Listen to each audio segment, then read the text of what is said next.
The broadcast is now starting. All attendees are in listen-only mode.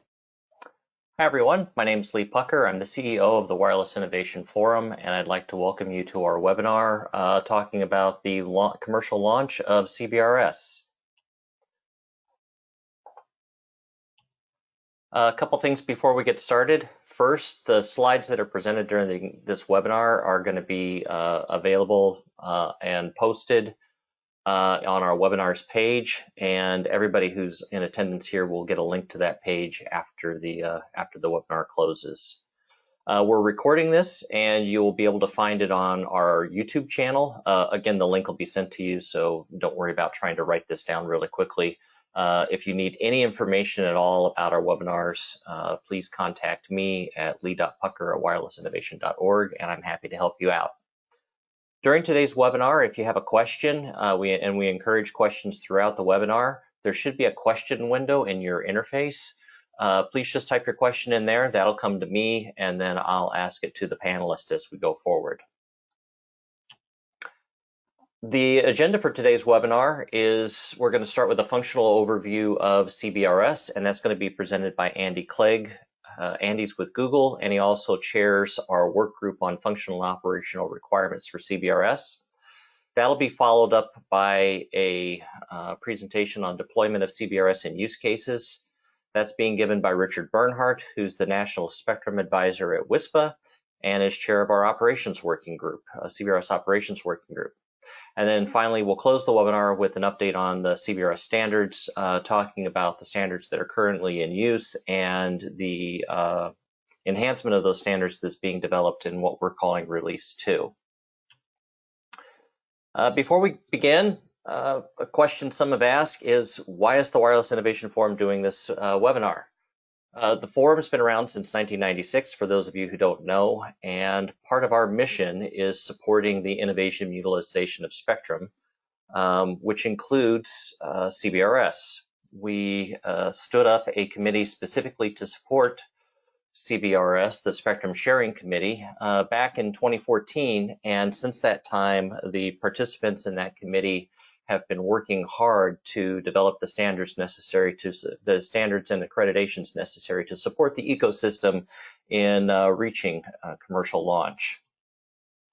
Currently, within this committee, there's 376 active participants from 60+ organizations. We tried to form this as a multi-stakeholder group that would allow all the stakeholders who are participating in the ecosystem to participate and develop things as they needed to get equipment fielded and get the band launched. So with that, I'm going to turn things over to our first speaker, Andy Clegg. Welcome, Andy. All right, thanks, Lee, and welcome to everybody who's joined. I'm glad to be here. As Lee said, I'm with Google, but I also chair the WInnForum Spectrum Sharing Committee's CBRS Functional and Operational Requirements Working Group. It's kind of a mouthful, but basically what we're responsible for is taking the FCC's rules on CBRS and then filling in all of the blanks and all of the details so that and creating a standard so that we can go from sort of the general requirements of the rules to specific requirements that allow us to create a CBRS ecosystem and create interoperational equipment and all of that. So that's what Working Group 1 does. So next slide, if you would please, Lee. So the best thing is CBRS has launched. It really has launched. Just yesterday, the FCC issued a public notice that authorized full commercial service in CBRS by the first 4 spectrum access systems. So we couldn't have timed this webinar any better. It's less than 24 hours after CBRS has gone fully commercial. I wish I could say that we knew how the timing was going to work out and we were in cahoots with the FCC and all that, but we weren't. We just lucked out. So we're really glad that full commercial service has started. Up until this point, since last September, we've been operating what's called initial commercial deployments, which was sort of like CBRS on training wheels. But now the training wheels are off and we're ready to go forward. We can offer commercial service in the contiguous US, Alaska, Hawaii, Puerto Rico, and Guam. So we're good to go. So if you will, Lee, the next slide. So what I'm going to do is give a very high level and very brief overview and refresher of what CBRS is from a purely functional perspective. Once I'm done, Richard's going to take over and he's going to give a lot more information about, you know, who's deploying, how you deploy, how you get your stuff out there and things. So he's got the practical and deployment characteristics, but I thought I'd give a quick refresher on the high level view of CBRS. So what is CBRS? So CBRS operates in a band between 3550 and 3700 megahertz. So it's what people have come to call mid-band spectrum. Has favorable propagation characteristics and other things that make it good for certain mobile and fixed applications.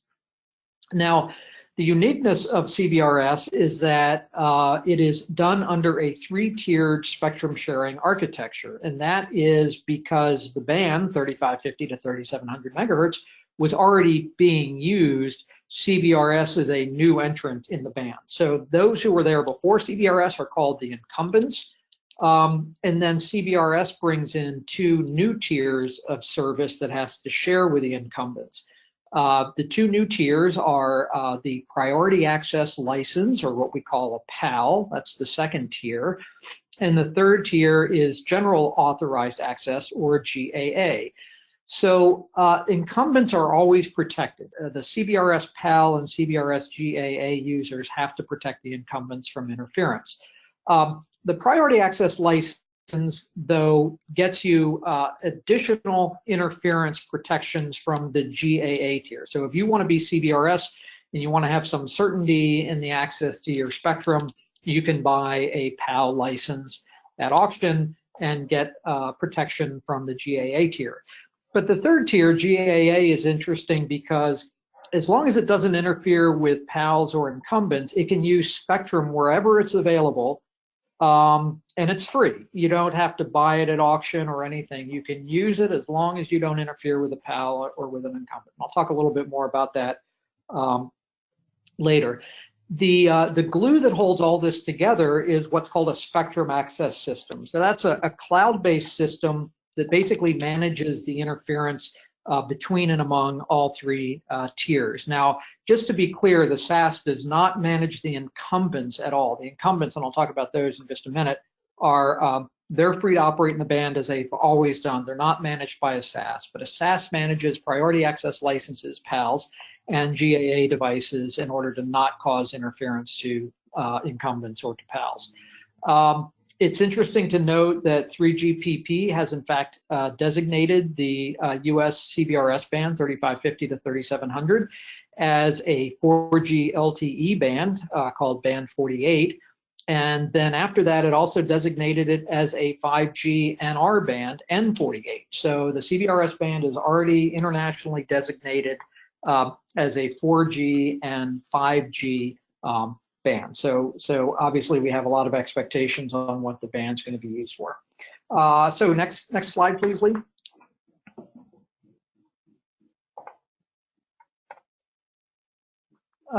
Okay, so for the incumbents, this gives a rundown of the incumbents that we have to deal with in the band. There's really three different types of incumbents, but it'll eventually become two, and I'll explain that in a second.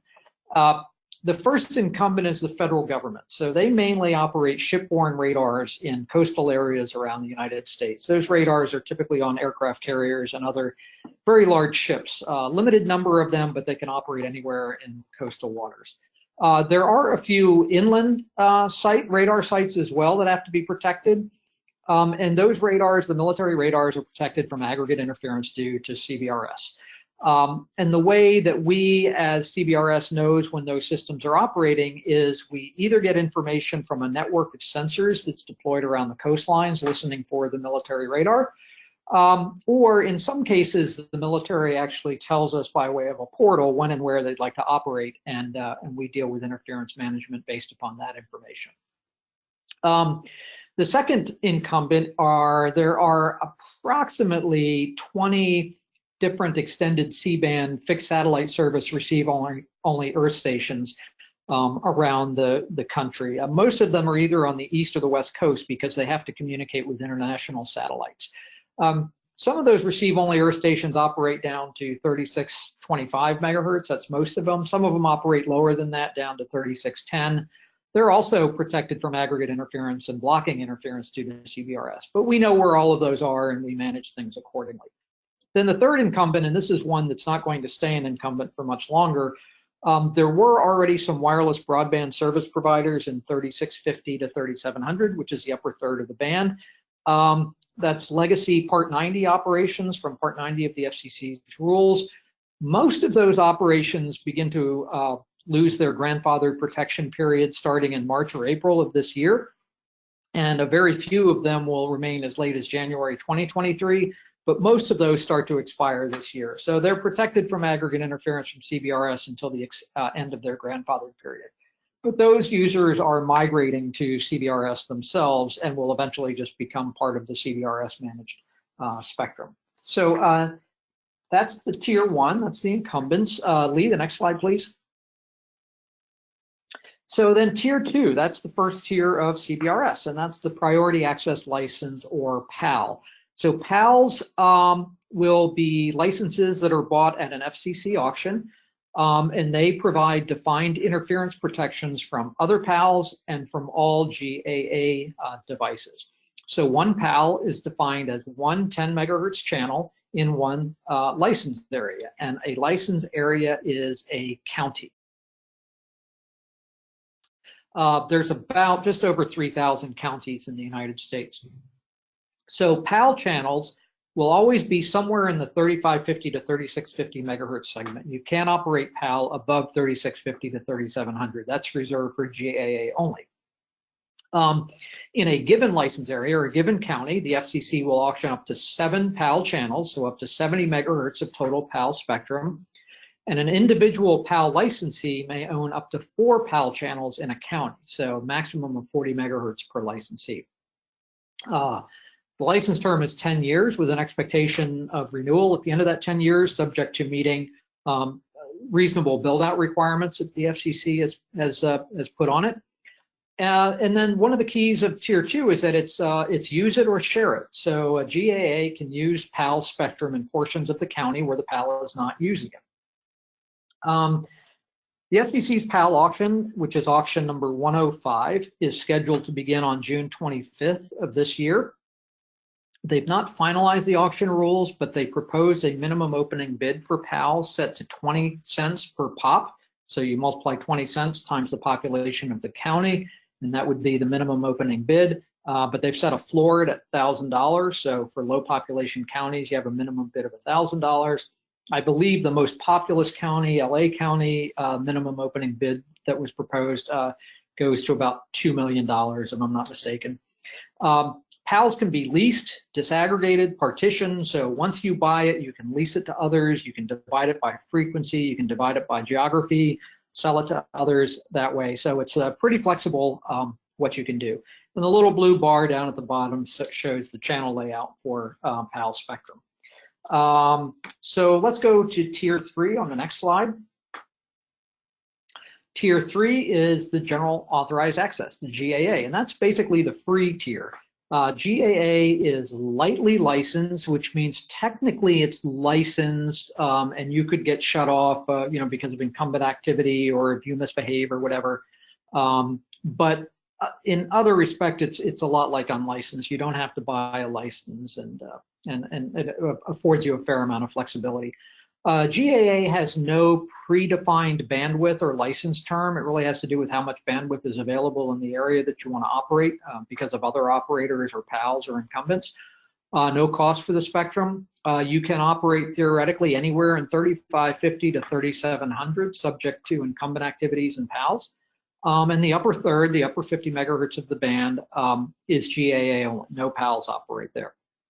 And again, the GAAs can use PAL licensed spectrum in portions of license areas where PALs aren't using it. So the little simple diagram there at the bottom is the gray area. The gray rectangle represents a county, and a PAL has bought channel 1 in that county. and they're using it. Their base stations are deployed, and you see 3, for example, circles showing the radius of operations of those particular 3 base stations. But you'll notice there's other parts of the county where the PAL has not deployed any base stations, and the GAA is allowed to use channel 1 spectrum in those areas as long as the PAL is not using it there. PALs have to represent county boundaries. They can't extend their service areas beyond the county boundaries. But GAA, just like it has no concept of channels or frequency, as long as it's anywhere within the CBRS band, they don't have to respect county borders. There's no license area for GAA, just like there's no predefined spectrum channels for GAA. So let's go to the next slide, please, Lee. And the spectrum access system. So this is sort of the magic sauce here. SAS is the glue that holds CBRS together. So SASs, and I say that plural because there's more than one SAS, they are cloud-based systems whose purpose is to manage interference from CBRS devices into incumbents, and also manage interference from PAL to PAL and GAA into PAL, and to some extent also manage interference among GAA. Although that interference management is handled slightly different than the very well-defined interference protections that incumbents and PALs get. No CBRS device, so no base station operating in CBRS, can transmit without prior authorization from a SAS. And just yesterday, what happened, you probably saw it in the news with CBRS kicking off, is that officially what happened yesterday is that the FCC officially fully certified 4 spectrum access system administrators to begin full commercial service.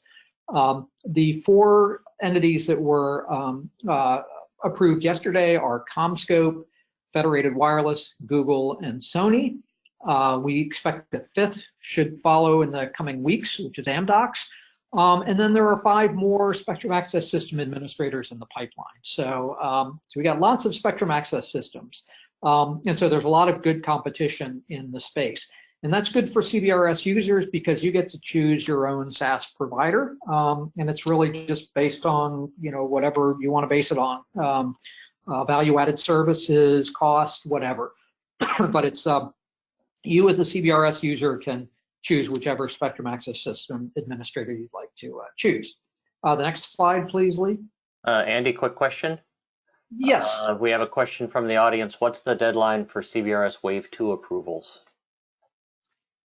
So there is no deadline. The commission has basically made it clear that they want to finish up with the certifications for Wave 1. There is actually one more Wave 1 applicant beyond what you see here, a company called KeyBridge, and they're working on their approvals before they'll even address the Wave 2. So at this point, there's no timeline established for Wave 2 certification. So thanks for that question. So let's get on to the CBRS equipment nomenclature. So we call the base station in CBRS, we call that a CBSD, which stands for Citizens Broadband Radio Service Device, CBSD. The R kind of got dropped in there somewhere, but it's called a CBSD. That's equivalent to a base station. And then CBSDs can be operated in one of 2 categories, either Category A or Category B. And on the next slide, I'll tell you what the differences are between Category A and Category B. The one important thing to remember, though, is don't confuse Category A and Category B with PAL and GAA. They're 2 different distinctions, and a PAL can be either Category A or Category B, and a GAA can be either Category A or Category B. So either PAL or GAA can be either Category A or Category B. But I'll explain the Category A and B distinction on the next slide. Another kind of subset of CBSD is called a CPE, or Customer Premise Equipment, CBSD. And it is a special category of CBSD that is allowed to bootstrap its connection to a spectrum access system through another CBSD. And you would use this in areas where there's no back channel, there's no internet connection to a spectrum access system. So if you're trying to provide internet service to a home in a rural area that does not have any back channel through to the internet, then you can turn a CBSD there on, communicating with another CBSD that does have internet service, and then it can bootstrap its connection to the SAS and get approvals to transmit. So that's called a CPE CBSD. And Richard will talk a little bit more about that. And then finally, the end user device, it's what the user actually uses. It's the handset or the dongle or the IoT device or whatever, but those are referred to as end user devices or EUDs. So those are that's the equipment nomenclature in CBRS. Lee, next slide, please. Okay, so distinctions between Category A and Category B. Basically, it has to do with power level and where it's deployed. So Category A is a lower power limit. You're allowed up to 1 watt EIRP per 10 megahertz. If you're using a 20 megahertz channel, you can do 2 watts, or 30 megahertz channel, you can do 3 watts. But it's limited to a 1 watt per 10 megahertz EIRP. It's allowed to be operated indoors. It's also allowed to be operated outdoors as long as its antenna is at 6 meters height above average terrain or lower. And it's not that you can't operate outside if you have a higher antenna, it's just that you have to operate as a Category B if you have a higher antenna. And then Category A, if a Category A device can geolocate itself to the required accuracy, which is 50 meters by 3 meters, it does not have to be professionally installed. But if it can't geolocate itself, then it does have to be professionally installed. And finally, Category B is a higher power device. You're allowed up to 50 watts per 10 megahertz or 100 watts per 20 megahertz, etc. You cannot operate them indoors. They can only be operated outdoors because of the higher power. And when you're operating outdoors, there is no height limit. You can put a Category B CBSD as high as you'd like. Of course, it still has to clear the interference protections for incumbents and things. And professional installation is always required for a Category B CBSD. And then the end user device is, again, the handset or the dongle. That's allowed a maximum EIRP of 200 milliwatts per 10 megahertz, so 0.2 watts. And an end user device always has to be under the control of a CBSD. A spectrum access system does not manage EUDs, and actually a SAS is not even allowed to have knowledge about the EUDs without the specific permission of the network operator. So SAS typically does not know anything about EUDs. SAS is managing only the CBSDs. And so next slide, please, Lee. So the spectrum access system functionality, and I'm not going to go into it in vast detail here, but it has to, the CBSD has to communicate with the SAS, and the SAS has to know about all of the incumbents in the area and all of the PALs and handle all of the interference coordination and assign the CBSD a channel and a maximum power that's compatible with meeting all of the interference requirements. The good news for a CBRS user is that this is all transparent to you. The CBSD communicates to the SAS automatically, and everything is transparent. So all of the functionality of the SAS is handled sort of behind the scenes, and you don't have to worry too much about it. So the next slide, please, Lee, and we'll get close to finishing up here. The equipment ecosystem, you can go to the FCC database and see what's been FCC certified and approved for commercial sale. And on the CBSD side, a few dozen CBSDs have already been approved. And on the end user device side as well, several dozen end user devices have been approved as well. So there's several phones out there already, Google's Pixel phone, the iPhones, Samsung phones, and I believe other phones now have CBRS built in. So the ecosystem is there and ready to use. And in fact, as of now just slightly over 24 hours since FCC authorized full commercial service, we already have thousands of CBSDs on the air around the country. And more coming online very soon. So the ecosystem is robust, lots of equipment out there already available for sale. Next slide, please. And then finally, just kind of a heads up, if you're thinking about participating in the PAL auction, there are things you need to think about in terms of incumbent operation and how it impacts your ability to use spectrum in a particular area. You'll definitely want to do some due diligence about possible incumbent issues in the specific areas that you're interested in bidding. In the heartland of the country, very little issue.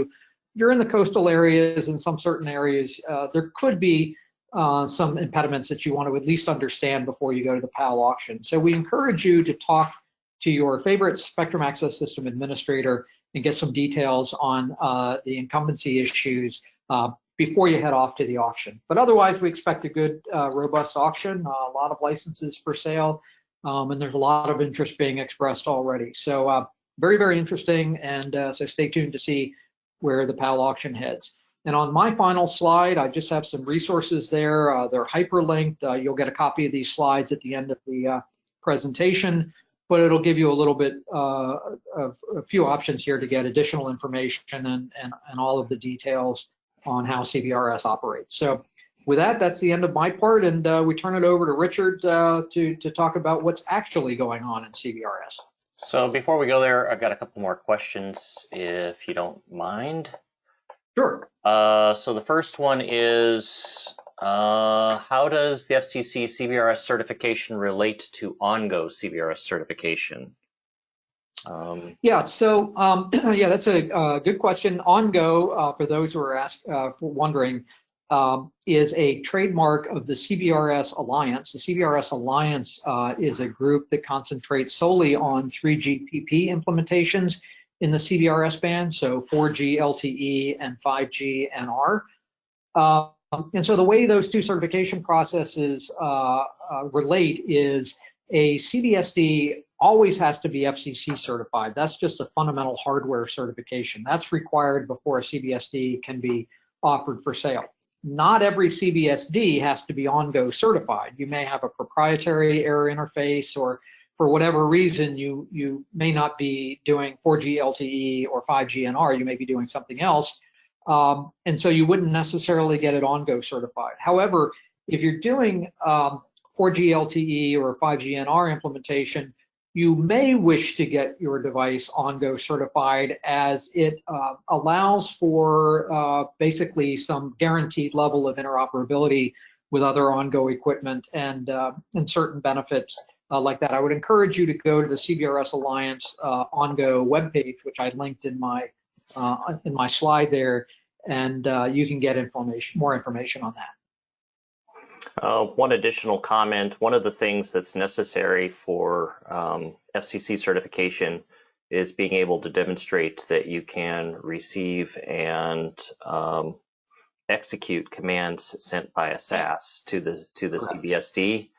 Part of that is tied up in, there's a couple ways you can do that. One is you can actually take a certified SAS, and as of yesterday, you can take a certified SAS to the test lab and show that that happens. The other way you can do it is simply demonstrating, and that's how most of the CBSDs that have been certified have done it, is that you can demonstrate that you follow and are compliant with the WINForum CBRS standards for SAS to CBSD communications. And that's all in the KDB that was issued by the FCC for CBSD certification. Good.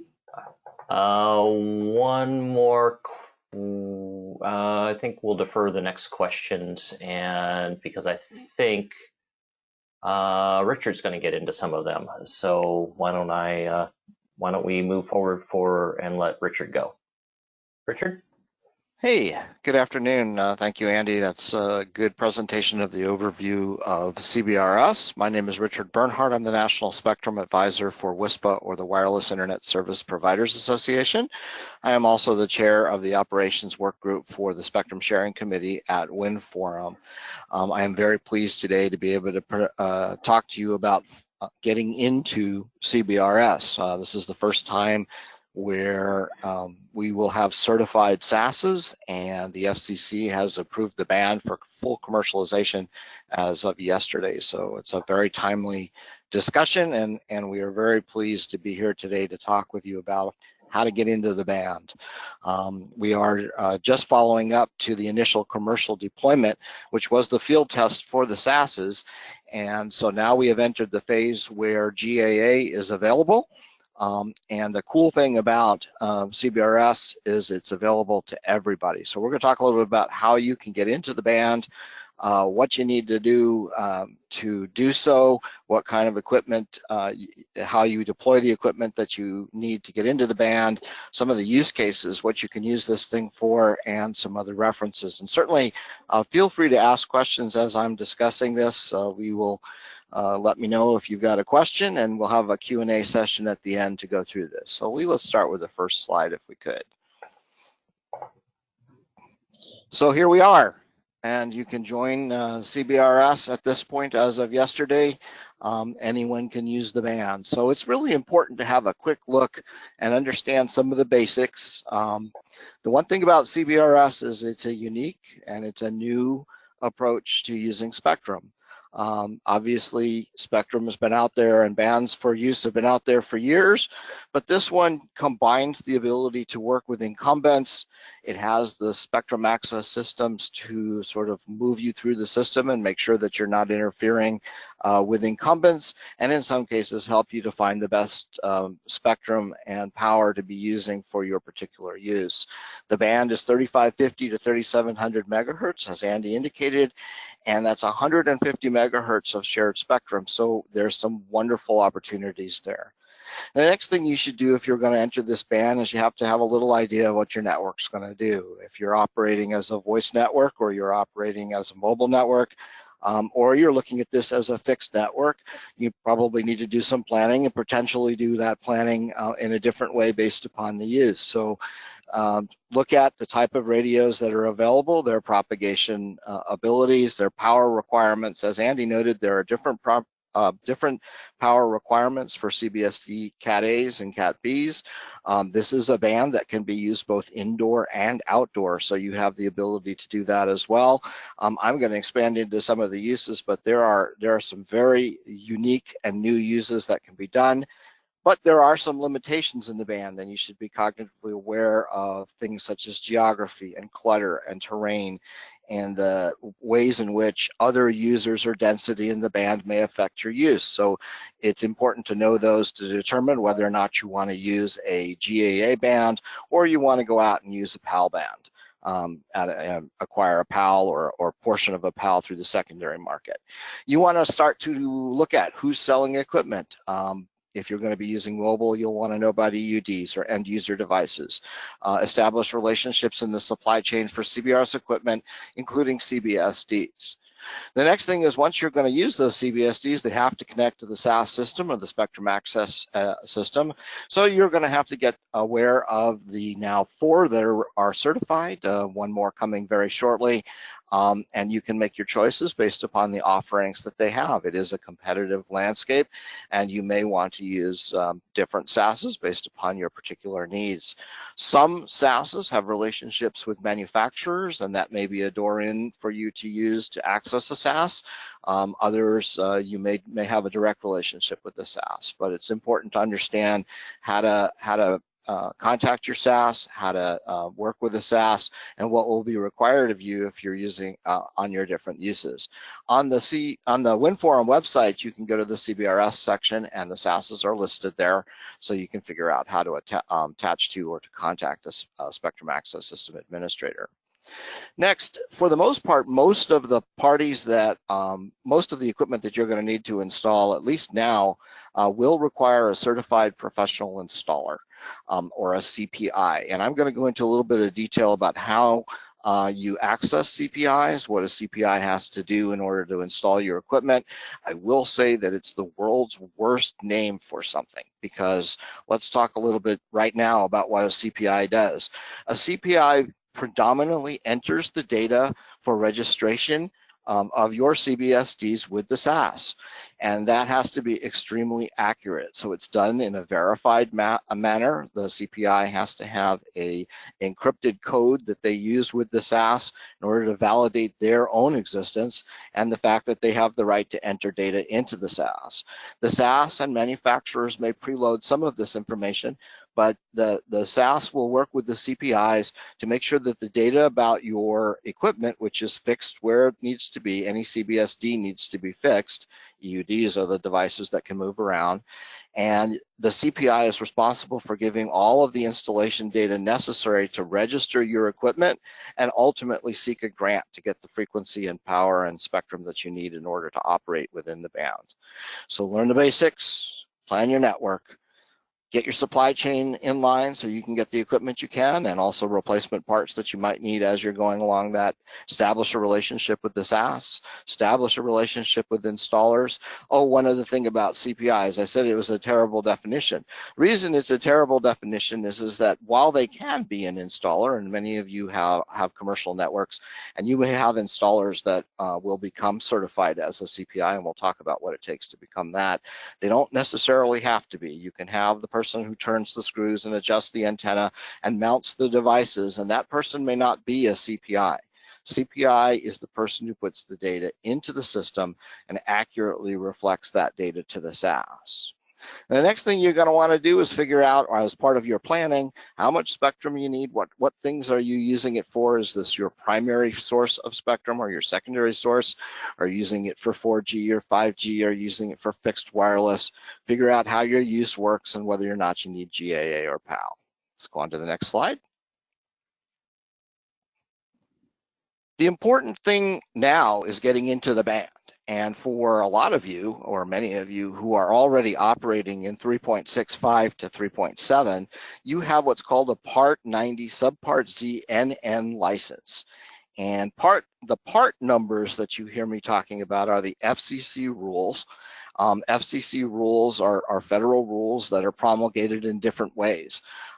For this particular type of license, 3.65 NN licenses, you would have found the rules and find the rules both for the current use and the past use in Part 90 under Subpart Z. One thing that a lot of people don't realize, and this is certainly true of fixed wireless, utilities, energy uses, a lot of people using 3.65, and to give you some idea, there's somewhere between 40 and 70,000 devices out there that fit into this. A lot of you are going to expire on April 17th, 2020, and on that date, even if you had an extended license, you need to check Part 90 and make sure, because a good portion, maybe as many as 80% of the licenses that are out there will require a termination or a sunset on that date. And in order to be able to continue to operate, you need to have a transition plan to move from that band into some other band. If you want to keep operating, you're not required to come into Part 96 CBRS, but for those of you who want to do so, you need to be talking to your manufacturer to see if your deployed equipment can be upgraded in order to work with the Part 96 CBRS requirements.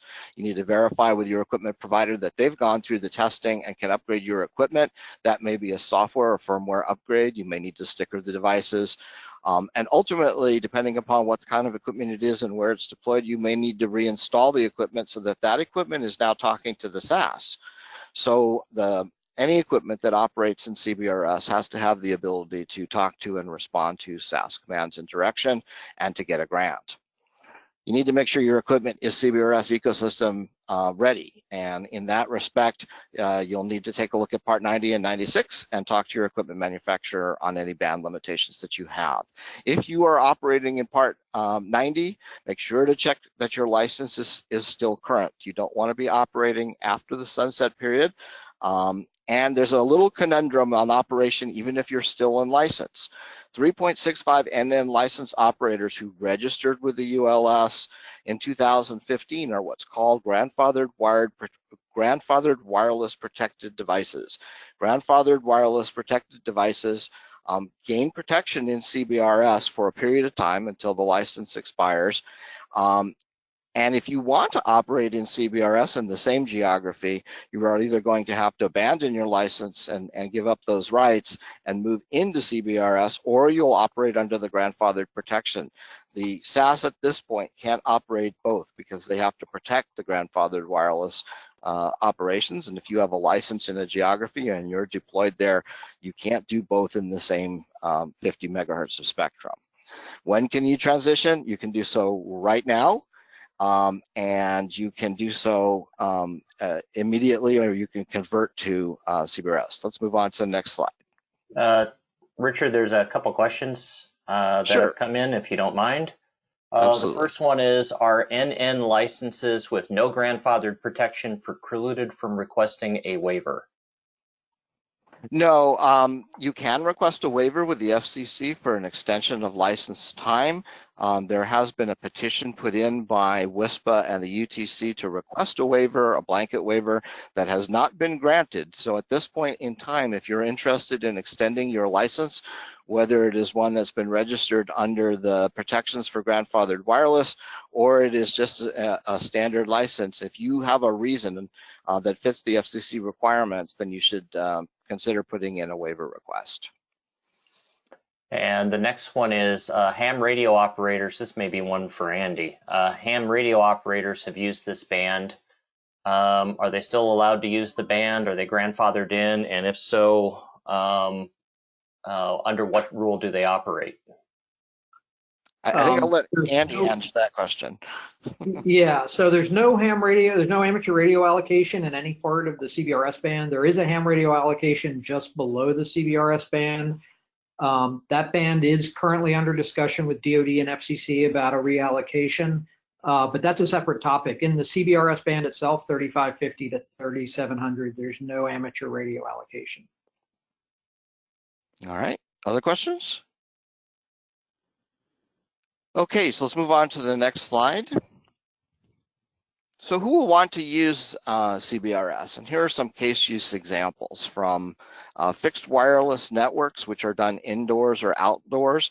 The classic fixed wireless application is a wireless internet service provider who uses point-to-point or multi-point, point-to-multipoint deployments. You can do private LAN indoor networks, extensions of cable networks, or MSO operations where their strands are extended using microwave out maybe 6 or 7 kilometers out from their lines, allowing them to serve clients that are not with cable on their network. Currently in 365, a lot of utilities and energy companies operate. CBRS will be an ideal spectrum for them to monitor equipment and do all sorts of things that are necessary for their operation. Internet of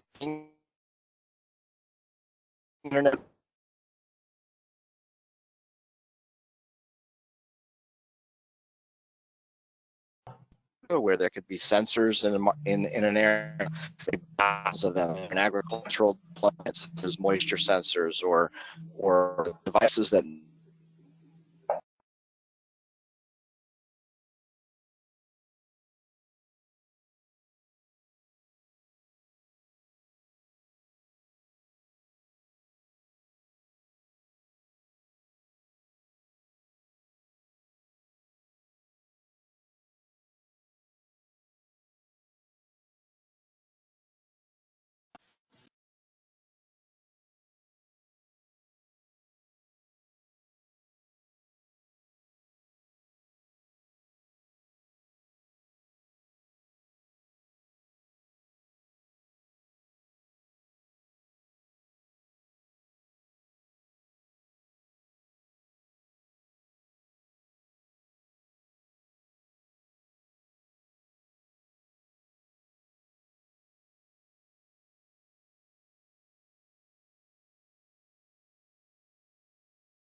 Hi, everyone. It sounds like we've lost Richard's audio.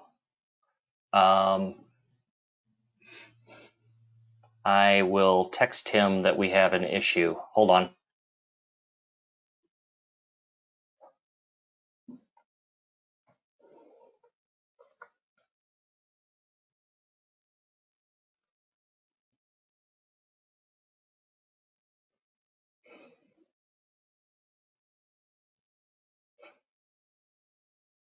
Hey, Lee, in the meantime, so that we don't lose the time, I can go through some of Richard's slides while we're waiting to get him back.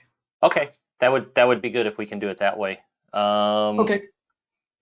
As soon as he comes back, we'll keep on going with Richard. Okay. But Richard was just remarking about sort of the broad array of entities that are interested in using CBRS. A lot of these entities have either participated in WINForum to help develop the standards, or are now members of CBRS Alliance, actually developing business use cases. A lot of different things, obviously fixed wireless broadband providers like the ones that are transitioning, utilities, IoT operators and operations, security and surveillance. Agriculture has a lot of interest in CBRS.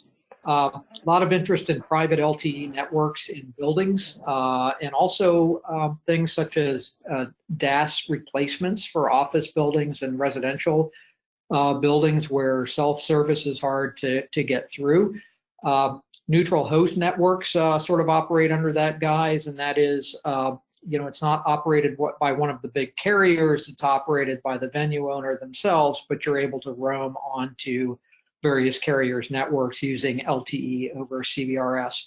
And there's interest as well in mobile networks. Even though the power is considerably lower than a macro network, there are many cases where outdoor, for example, in a city or an urban environment, CBRS is ideal for providing sort of citywide type deployments, providing mobile services.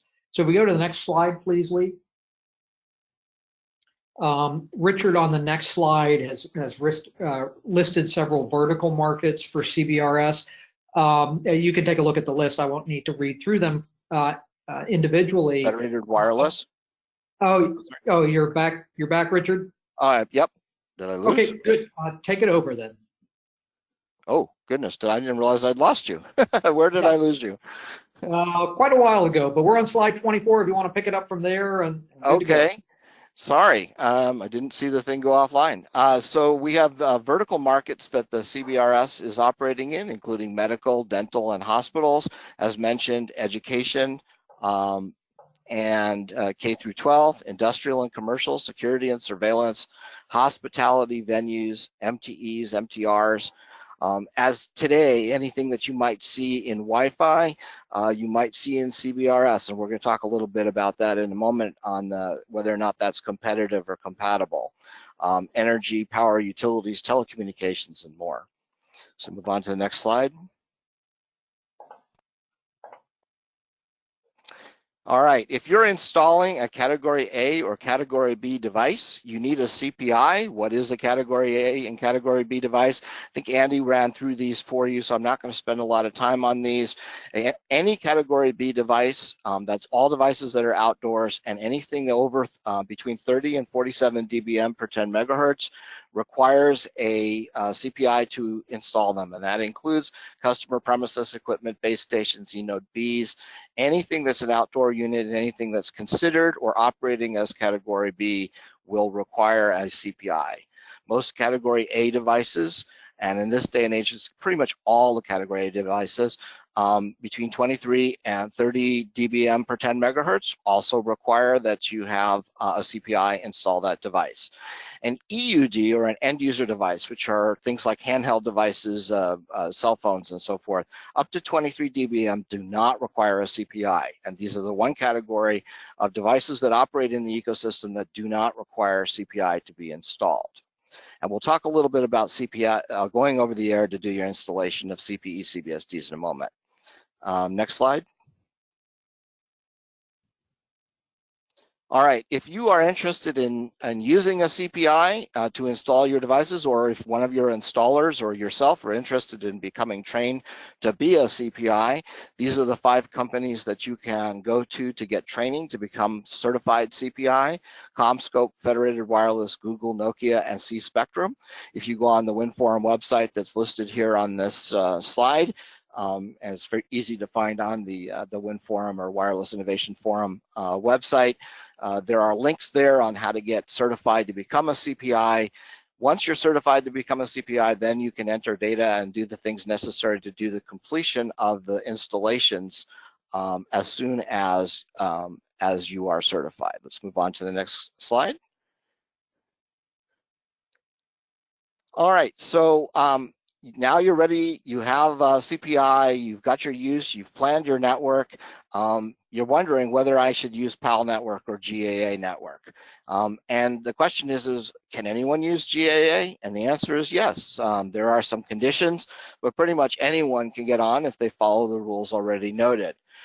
It is 150 megahertz total in the band and 50 megahertz of pure GAA spectrum. Any part of the spectrum that is not being used and is not protected by an incumbent or in a quiet zone or specifically reserved area, when it's not being used, is available as GAA. There are no formal license requirements. This means you don't have to go to an auction in order to get GAA, but you do need to go through the SAS. One of the key components of GAA is that you have to play nice in the sandbox. What does that mean? That means you have to cooperate with other users that are in the space. You're not there to walk on everybody else. So the SAS may help you in GAA. They have the ability to do that. They can work with you to try and protect you a little bit, but it is not their obligation to protect you in GAA. It is only their obligation to protect incumbents. So if you're in GAA, it is possible that you will have a noise floor, and the higher the density of users in the space, the more likely there is that people will cause some interference. There is no FIFO or first in, first out. You go in and request a grant from the SAS, and the SAS will figure if that space is available and grant it to you. If others want that space, they may occupy the same space. So as I said, there may be a noise floor available. Let's move on to the next slide. If you need to have more dedicated a more dedicated space, or you need to have more dedicated use, you may want to look at a priority access license. And a PAL auction is coming up June 25th, 2020, at least that's what it's projected to do right now. The auction rules will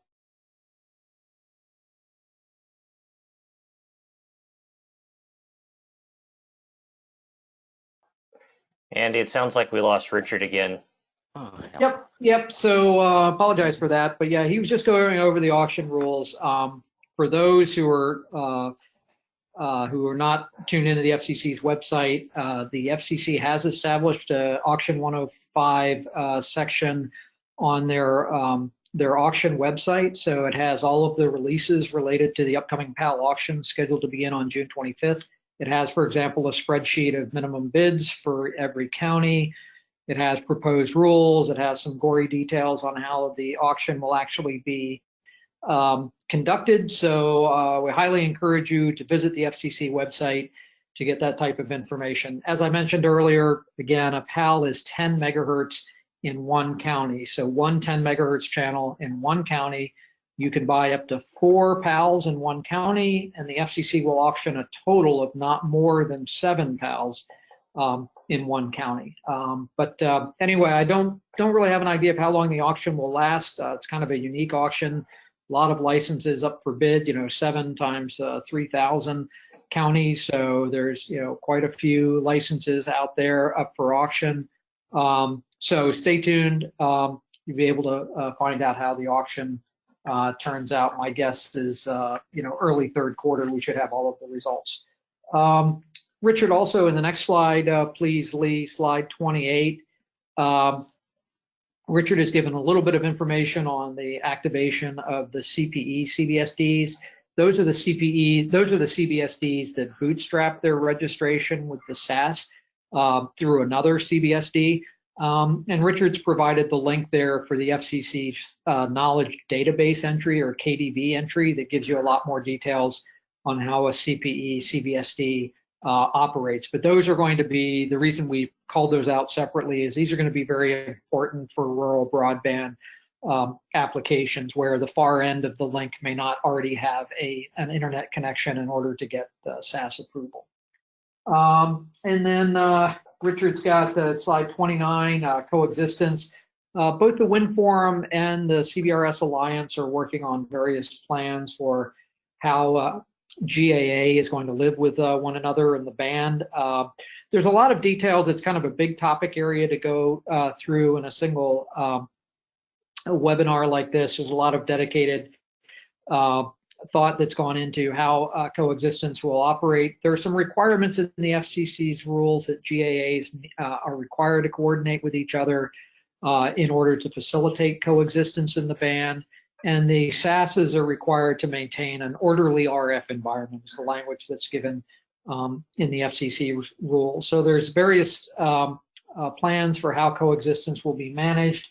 But we encourage you, if you are at all interested in GAA deployments, especially in areas that may be congested, that you monitor what's going on in the Wireless Innovation Forum and the CBRS Alliance with regard to coexistence. So let's skip I'm back slide. on, Andy. Oh, okay, over to you, Richard. I think we're on slide 30. Yeah, sorry about that. The internet connection just completely shut down. So, getting back to the references here, Andy just spoke about coexistence, and want to make sure that you understand where to find information about this band, because it's critically important that you be able to do that. First off is the Part 96 rules, and this slide will give you access to the Part 96 rules for CBRS. That's the FCC rules. It'll give you access to any changes and clarifications that are offered by the OET or by the FCC in knowledge databases. It will give you access to the WINForum Release 1 baseline standards, as well as the expanded features and functions that can be found in Release 2, and also And we lost Richard's audio again.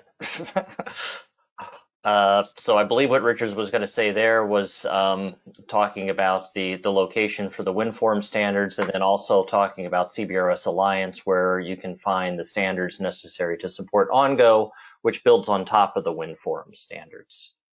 Andy, anything else we need to add there? Nope, we've got a few minutes. Probably should just move to a few questions. Okay. So there's additional slides. We've got a few minutes left. There's additional slides here on the standards themselves. I think we'll just skip those for now. They'll be in the package that you get. And if anybody has questions, please let me know. So let me pull our questions on the standard. Please let me know. So I'll go to the questions. So the first one, an operator with no GWPZ and no ability to migrate their equipment to CBRS must shut down ... when? So yeah, it's a complicated question. However, the answer to that is you are allowed to operate through the expiration date of your Part 90 license. Some of the Part 90 licenses go out until 2026. However, if you're not a grandfathered GWPZ, or even if you are, once your grandfathered period expires, you're no longer protected from interference from CBRS. So even though you can go ahead and keep operating under Part 90 until the expiration of your license, which is a different timescale than the expiration of your sunset period, you can continue to operate till the expiration of your license, but you do not get any interference protection from CBRS. Okay, next question. Can band 42 be used for point-to-point backhaul in the US? No. So, and the reason is, first of all, part of band 42 is outside of the CBRS band. So it doesn't, it's not consistent with the CBRS allocation. And one of the requirements the FCC has put on CBRS operation is that all of the equipment has to be fully capable of operating across the entire band. So band 42, which can only operate over part of the band up to 3,600 megahertz, would not be allowed to operate under CBRS, and there's no other allocation under which something that operates in band 42 could be allowed to operate in the US. Okay, let me pick one more question. So the other questions we'll work on answering offline. Well, this is an interesting one. A good one for you, Andy. How easy is it to port the CBRS model outside of the USA? Do you see any interest beyond the USA? Yeah, that's a great question. We actually see a lot of interest beyond the US in European and Asian countries so far. And honestly, my opinion is it would be very easy to export CBRS. In fact, it's probably easier to operate CBRS outside of the United States than inside of the United States. And the reason I say that is in most other countries, you don't have the military that you're dealing with as an incumbent. In the US, the military, their systems, they don't tell us when they're operating. We have to sense them, and there's some secrecy involved, and they're dynamic, and they come and go, and they're in coastal areas, but certain inland areas. There's a lot of complexity in CBRS. It's built into the SAS. The user doesn't have to worry about it, but there's a lot of complexity that's added by the dynamic and sort of secret nature of the military operations. And in most of the other countries we've talked about, I would say all of the other countries we've talked about CBRS in, they don't have this military component. And so in that sense, the frequency coordination becomes much simpler. But we should note, and I'm back for two, we should note that other countries have been watching this process as we've been developing the standards, and some are definitely going to implement something like what we have here in other countries. So with that, we're past the top of the hour. Do you guys want to take a couple more questions, or should we close? Not sure. Let's take two more, I think. Would be. Take more questions if there's questions, sure. Okay, sure. Let me pick a good one. Next time I'll do this on a CBRS connection so we don't lose the connection. For the PAL auction, will municipalities get any sort of priority in the bidding process for their licenses in their region? Not likely.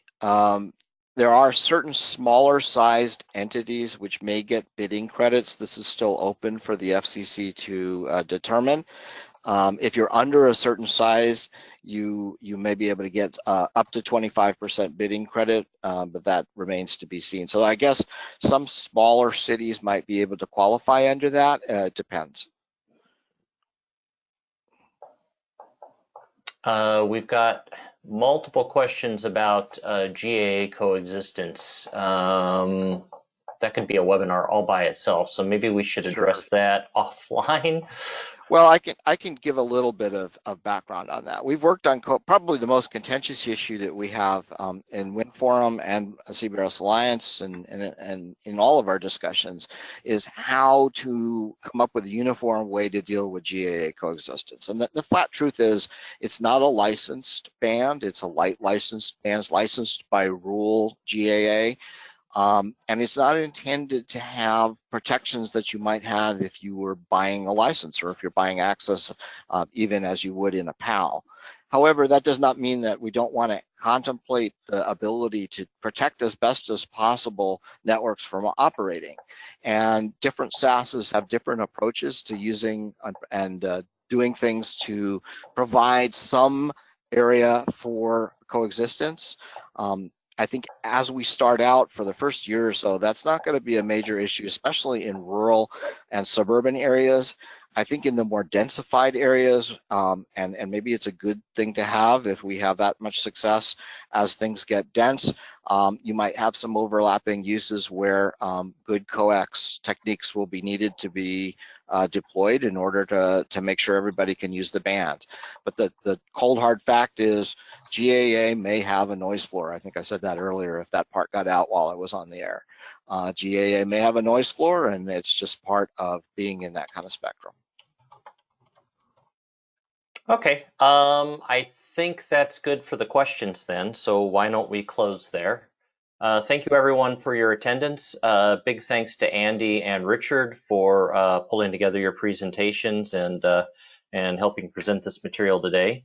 If you have additional questions, go ahead and feel free to contact us, and other questions that have been submitted, we'll try and answer offline.